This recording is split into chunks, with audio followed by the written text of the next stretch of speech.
ஒரு மிகப்பெரிய ஆளுமையாக ரவுடிசமாக வாழ்ந்தவர் தான் வெங்கடேச பண்ணையார்.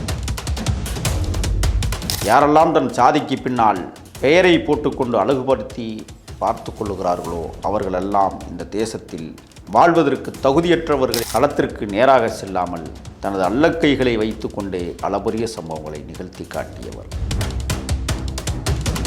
பசுபதி பாண்டியனுக்கும் வெங்கடேச பண்ணையாருக்கும் ஏற்பட்ட பகை. திருநெல்வேலி பெருமாள்புரத்தைச் சேர்ந்த பெரியதேவனுடைய கடையிலே வேலை செய்து கொண்டிருக்கிற போது அந்த பெரியதேவர் தான் மிகப்பெரிய பகையாக மாறிப்போனார் கராத்தே சில்வி. இதற்கு பின்னால் பெப்சி முரளிக்கு உதவியாக இருப்பவர் யார்? மூலக்காடு வெங்கடேச பண்ணையார் என்பதை அறிந்து கொண்ட சபீர் முகமது பாத்மா பிவியிடம் போய் சொல்லுகிறார். தமிழ்நாடு முதலமைச்சராக இருந்த அம்மையார் செல்வி ஜெயலலிதா அவர்கள் காவல்துறைக்கு தலைவராக இருக்கக்கூடிய விஜயகுமார் இடத்திலே அந்த தகவலை சொல்லுகிறார். உடனடியாக விஜயகுமார் களத்திலே இறங்குகிறார். 2003 செப்டம்பர் 25 லயோலா கல்லூரிக்கு பக்கத்திலே இருக்கிற மகாலட்சுமி பிளாட் வளாகத்திலே தங்கியிருந்தார்.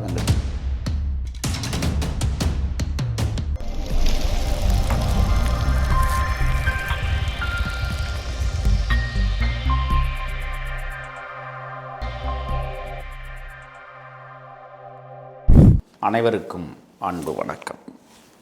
தமிழ் திருநாட்டில் எண்ணற்ற தளபதிகளும் தலைவர்களும் உருவான உயிருள்ள தேசமாக இன்றைக்கும் உருவாகி கொண்டிருக்கிறது. எண்ணற்ற களங்கள், ஏராளமான போராட்டங்கள், கணக்கற்ற ஆட்சி முறைகள், திகைக்க வைக்கும் சம்பவங்கள், திகிலூட்டும் அசம்பாவிதங்கள் என பல்வேறு கோணங்களில் தமிழ்நாட்டை நாம் பார்க்கலாம். ஆனால் பயங்கரவாதமும் அதைவிட கொடூர தாக்குதல்களும் மேலோங்கி இருந்தாலும் கூட தமிழர் தேசம் தன்னிகரற்ற ஒரு தேசமாக விளங்கும். தமிழ்நாடு அவ்வப்பொழுது சாதிய தலைவர்களால் சகித்து கொண்டிருக்க முடியாமல் தனலாய் வெடிக்கிறதையும் நாம் பார்த்திருக்கிறோம்.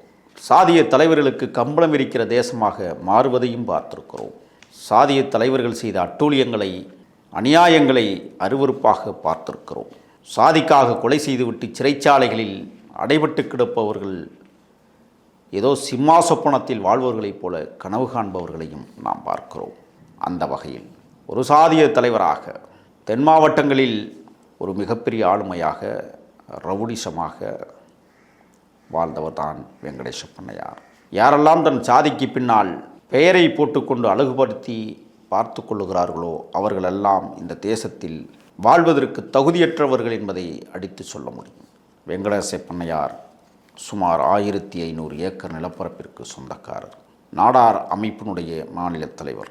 தூத்துக்குடி மாவட்டம் மூலக்கரை இவளது சொந்த கிராமம். 35 வயது மதிக்கத்தக்க அந்த இளைஞன் அடிதடிகள், கட்ட பஞ்சாயத்துக்கள், கொலைகள் என ஏராளமானவை செய்யப்பட்டிருக்கிறது இவர்களுடைய கட்டளையால். களத்திற்கு நேராக செல்லாமல் தனது அல்லக்கைகளை வைத்து கொண்டே அளபரிய சம்பவங்களை நிகழ்த்தி காட்டியவர். 35 ஆண்டு கால வன்முறை போராட்டம் தூத்துக்குடி, திருநெல்வேலி மாவட்டங்களில் இன்றளவும் தொடர்வதை நாம் பார்க்கிறோம். வாய்க்காலில் ஓடுகிற தண்ணீருக்காக பிரச்சனையில் தோன்றிய கலவரம் 2 பெரும் சமூகங்களை இன்றைக்கு சிக்கலாக்குகிறது. வெங்கடேச பண்ணையார் வண்ணாரப்பேட்டையில் வாழ்கிற ஒரு சமூக மக்கள் தொழில் அதிபர்களாக தன் தொழிலில் தீவிர கவனம் செலுத்தி இந்த தேசத்தை தூக்கி தலைநிறுத்துவதிலே முதன்மை கடமையாற்றுகிறவர்கள். அந்த சமூகத்திலிருந்து பிறந்து வந்த வெங்கடேச பண்ணையார் பெரிய சொத்துக்கு அதிபதியாக இருந்தாலும் ரவுடிசத்தை கையிலே வைத்திருந்தார். ராதிகா செல்வி என்கிற வண்ணாரப்பேட்டையில் பிறந்த ஒரு பெண்ணை திருமணம் செய்து கொண்டவர். 2 சமூக பிரச்சினை, நாடார்களுக்கும் தேவேந்திரகுல வேளாளர்களுக்கும், 2மே மிகவும் கீழ்த்தரமான சமூகமாக உயர்குடி மக்களால் பார்க்கப்பட்டவை. மாறாப்பிற்கே வரிகட்டிய கூட்டமாக திகழ்ந்தது ஒரு காலகட்டத்தில் நாடார் சமூகம். தேவேந்திரகுலர் வேளாளர் சமூகம் கூலிக்கு மாரடித்தால் மட்டும்தான் குடிப்பதற்கு கூழ் கிடைக்கும் என்கிற நிலையில் வாழ்ந்த சமூகம். ஆனால் காலப்போக்கில் 2 சமூகங்களும் உழைத்து உழைத்து ஓடாய் போய் எலும்பு கூடுகளாய் மிஞ்சியிருந்த மனிதர்கள், இறக்குமறை உழைத்தவர்கள் அந்த 2 சமூக மக்கள் உயர்ந்து நிற்கிறார்கள்.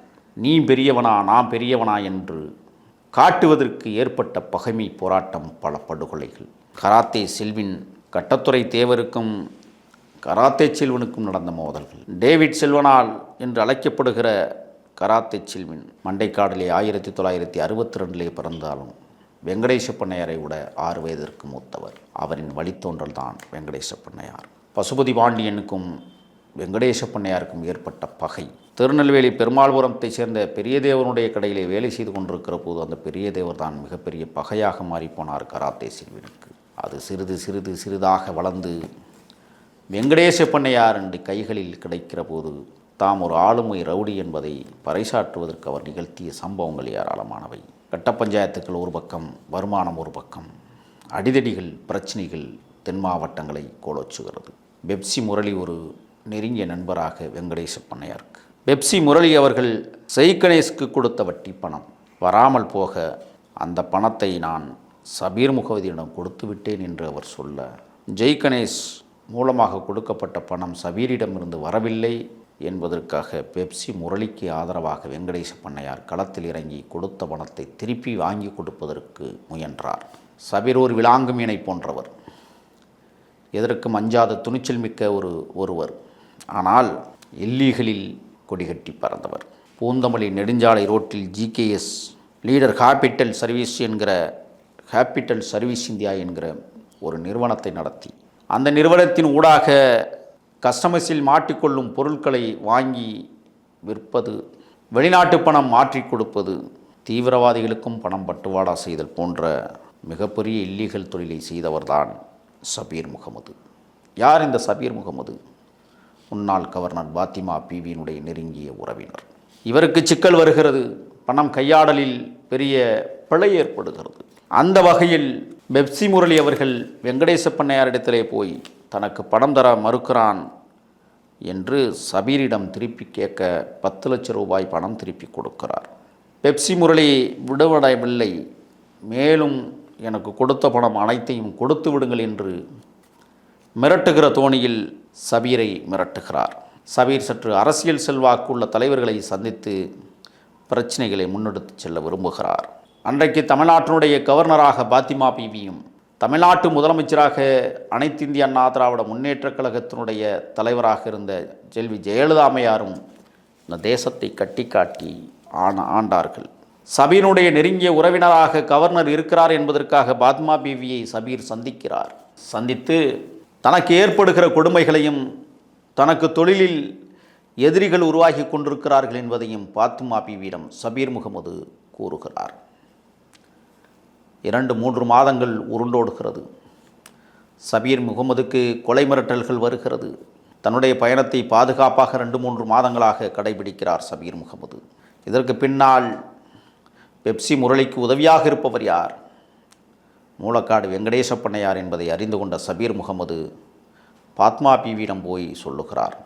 நாடார் சங்கத்தினுடைய தலைவராக இருக்கிற வெங்கடேச பண்ணையாரின் மூலமாக தனக்கு தொடர்ந்து கொலை மிரட்டல் வருகிறது, அச்சுறுத்துகிறார்கள், எந்த நேரத்திலும் என்னை கொலை செய்து விடுவார்கள் என்று பாத்திமா பீவியிடம் சொல்லப்போக, கவர்னர் அந்தஸ்தில் இருந்த பாத்திமா பீவி உடனடியாக அன்றைக்கு நட்புறவாக இருந்த முதலமைச்சர் ஜெயலலிதா அவர்களிடத்தில் சபீர் முகமதுக்கு ஏற்படுகிற இன்னல்களை சொல்லுகிறார்.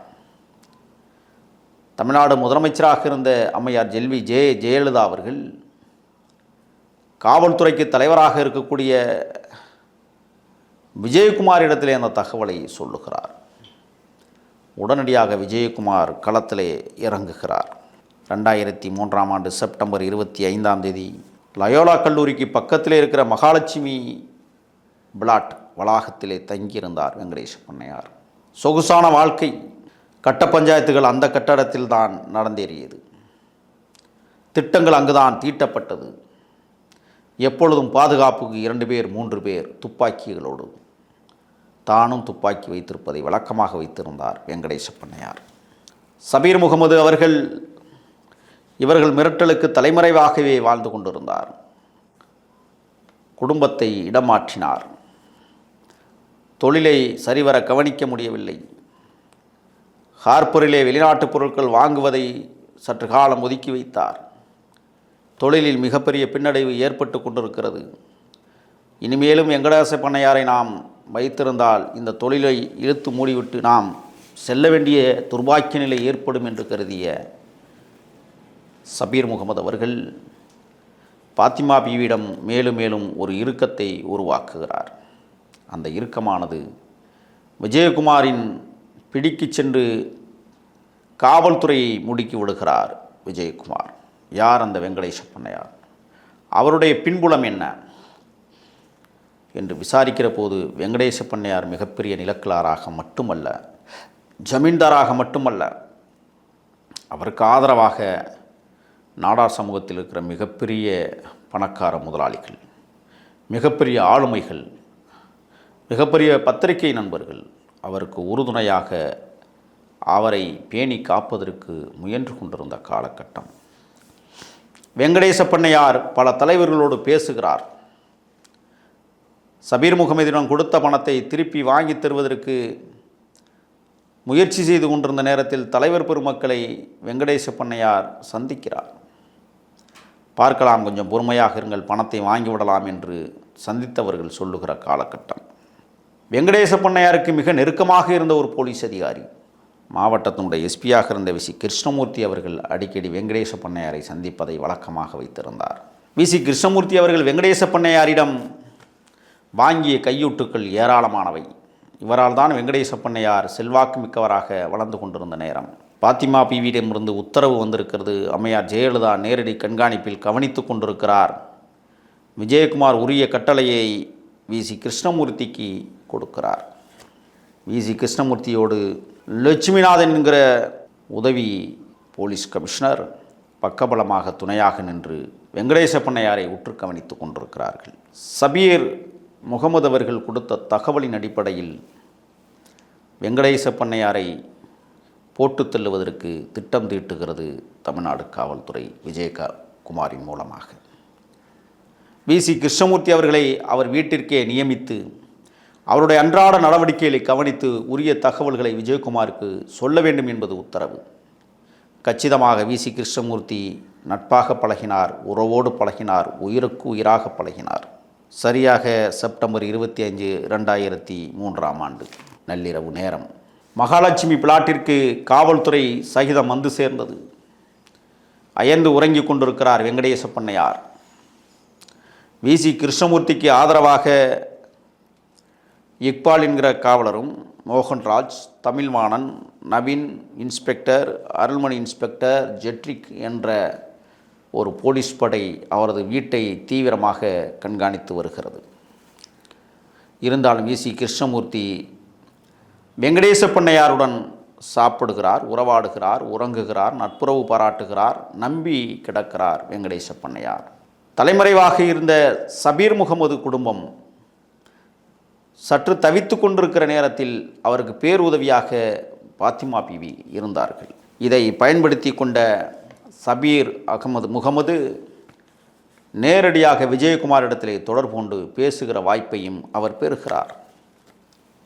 என்ன சம்பவங்கள் அன்றாடம் நடக்கிறது என்பதை துல்லியமாக சபீர் முகமதுவும் விஜயகுமாரிடத்திலே தகவல் மாற்றத்தை உருவாக்கி கொண்டிருக்கிறார். சரியாக செப்டம்பர் 25 அதிகாலை 3:30 சற்றும் எதிர்பார்க்காத சூழலில் விபி கிருஷ்ணமூர்த்தி அவர்கள் தன்னுடைய போலீஸ் படையாக இருக்கக்கூடிய இப்பாலை அழைத்து கொண்டு அதிகாலை பொழுதுகளில் அந்த மகாலட்சுமி இல்லத்தில் கதவை தட்டுகிறார். உறங்கிக் கொண்டிருந்த வெங்கடேச பண்ணையார் சற்றும் எதிர்பார்க்காமல் கதவை திறக்கிறார்.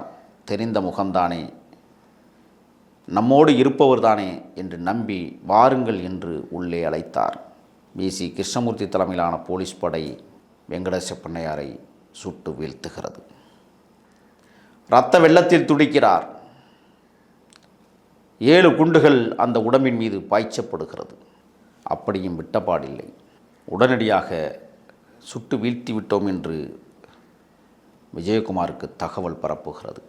மிகப்பெரிய சம்பவம் தலைப்புச் செய்தியாக மாறுகிறது. தூத்துக்குடி மாவட்டம் மற்றும் திருநெல்வேலி மாவட்டங்கள் கலவரக்காடாக மாறும் சூழல். காவல்துறை குவிக்கப்படுகிறது.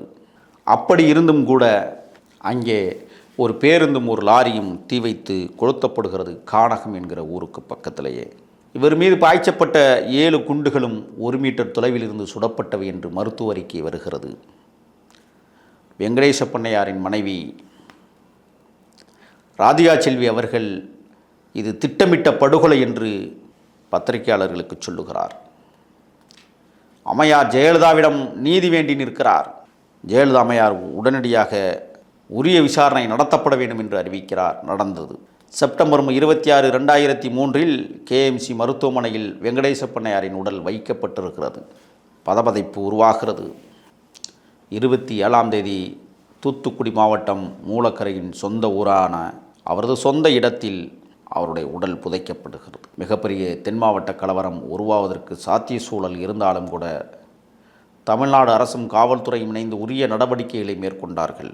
தனது சக நண்பனுக்காக பெப்சி முரளிக்காக உரிய பணத்தை வாங்கி கொடுக்க வேண்டும் என்பதற்காக உறுதுணையாக இருந்து சபீர் முகமதுவிடம் இருக்கிற பணத்தை வாங்கி கொடுத்து விட வேண்டும் என்பதிலே உறுதியாக இருந்தாலும் கூட அரசியல் அதிகாரம், ஆளுங்கட்சி அதிகாரம், கவர்னருடைய அந்த பதவி இவையெல்லாம் சேர்ந்து சபீர் முகமதுக்கு ஆதரவாக வெங்கடேச பண்ணையாரை வீழ்த்தியது 7 ரவை குண்டுகள். மீண்டும் ராதிகா செல்வி அவர்கள் அதிமுகவிற்கு எதிராக களம் காணுகிறார். திராவிட முன்னேற்றக் கழகத்தில் ஐக்கியமாகிறார். 2004ஆம் ஆண்டு நடைபெற்ற நாடாளுமன்ற தேர்தலில் தூத்துக்குடியிலே போட்டியிட்டு மாபெரும் வெற்றியை 1.5 லட்சம் வாக்குகள் வித்தியாசத்தில் பெறுகிறார். மத்திய துணை அமைச்சர் பதவி கிடைக்கிறது. தனது கணவருக்கு நீதி வேண்டி நீண்ட நெடிய போராட்டத்தை தொடர்கிறார். வழக்கு நீதிமன்றத்திற்கு வருகிறது. விசாரணை நீண்ட கிடப்பிலே போடப்படுகிறது.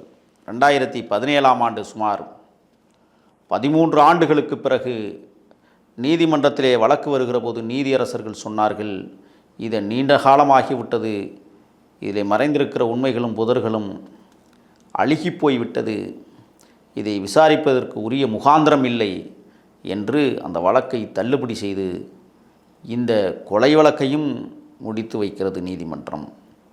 ஆக மாபெரும் பணக்கார பட்டியலில் இருந்த வெங்கடேச பண்ணையார் சக நண்பர்களுக்கு துணையாக இருக்கிறோம் என்கிற பெயரில், பாதுகாப்பாக இருக்கிறோம் என்கிற பெயரில் அடாவடி ரவுடியாக வாழ்ந்ததின் விளைவு அவருடைய உயிரை தோட்டாக்கள் பறித்து கொண்டது வரலாற்று சரித்திரம் என்பதை எதிர்கால சமூகம் புரிந்து கொள்ள வேண்டும்.